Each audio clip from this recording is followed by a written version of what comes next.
I want to make a quick video of an electric quad I made out of spare parts, free stuff that I basically got off of Kijiji, people giving it away. So I found a quad, a little mini quad, 125cc quad with a blown engine. So picked that up, and also picked up a mobility scooter with a hub motor where the front wheel was the motor. It had a little tire kind of around the outside circumference of the motor. So what I did is you'll see in that picture, I welded a sprocket onto the motor.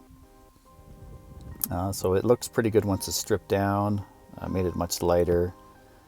I found basically I cut off the wheel off of the hub motor and used the sprocket that was off of the quad, so I didn't, I didn't have to change the chain to make it compatible with it. I didn't change the chain length either. I just moved that motor there forward until it made the chain tight, and then I bolted it down. Because basically, if you think of it, that motor is flipped upside down. So, had it had a tire still on it, the mounting brackets would be facing up instead of they're facing down right now. And what else can I tell you? I installed a DC controller, good up to 60 volts. Let's see here. I'll take a closer look at it. All right. Now, right now I only have the single battery in there.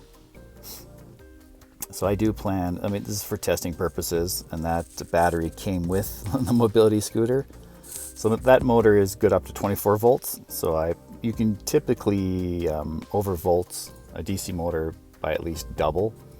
So I'm going to connect a 48 volts, 13 or 14 amp e-bike battery to it, which would essentially quadruple the speed that I'm just doing with this little testing. But the nice thing about the mobility scooters is they have a lot of torque, right? It's meant to move large disabled people typically.